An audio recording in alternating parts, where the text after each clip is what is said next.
अच्छा साहिद भाई, अपने प्रोग्राम का बाकायदा हम इख्तिताम करते हैं। जाते जाते मैं आपसे एक बात ज़रूर पूछना चाहूँगा।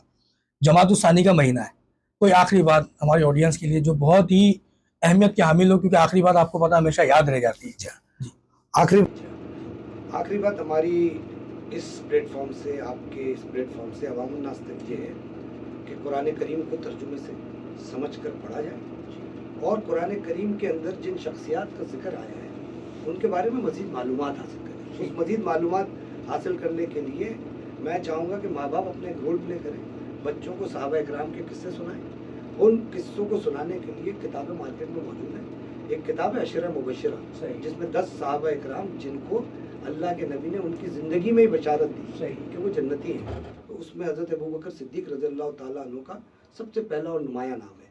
और चूँकि सबसे पहले खलीफा हैं और मुस्तनद खलीफा हैं, और मतलब इस बात की दलालत है कि अल्लाह के नबी के बाद उन्होंने रसूलुल्लाह सल्लल्लाहु अलैहि वसल्लम की ज़िंदगी के अंदर ही इस बात का लोगों को आगाह करा दिया कि वो जो है खलीफा हैं। इस बात से कि रसूलुल्लाह की ज़िंदगी में रसूलुल्लाह मौजूद हैं। 17 नमाजें उन्होंने वहाँ पर रसूल के जिसे मिंबर रसूल पर अदा की गई। तो 17 फ़र्ज नमाजों की इमामत की अल्लाह के नबी मौजूद है। अल्लाह के नबी मौजूद है। तो ये तारीख़ की वो वाक़यात हैं जिनके बारे में अवामुन नास को पता नहीं। सही है।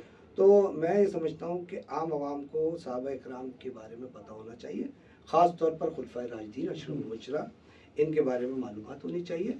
और इसकी इब्तिदा कहाँ से होगी? इसकी इब्तिदा होगी कुरान करीम को पहले तर्जुमे से समझ कर पढ़ें, फिर उसमें देखें कि कुरान में जिन शख्सियात का जिक्र आया है, जिनके बारे में अल्लाह कह रहा है कि अल्लाह उनसे राज़ी हो गया, जिनके बारे में अल्लाह ताला कह रहा है कि इनके दिलों पर ईमान मैंने पत्थर की लकीर की तरह तहरीर कर दी है, तो आपको देखना चाहिए कि वो लोग कौन थे।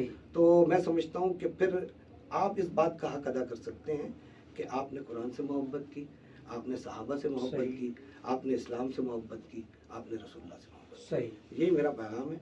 और मैं समझता हूँ कि इस 22 जमादुस्सानी का जो महीना चल रहा है, ये जब जब आपके पास वक्त हो, सिद्दीक़ अकबर के बारे में मालूमात ज़्यादा से ज़्यादा पॉडकास्ट के ज़रिए पहुंचाई जाए, अपने घरों में किताबों की शक्ल में करी जाए, तो सिद्दीक़ अकबर रज़ियल्लाहु ताला अन्हु की शख्सियत एक हमगीर शख्सियत है। उसके बारे में आप जितना पढ़ते जाएंगे, आप पर उनकी शख्सियत के राज खुलते चले जाएंगे।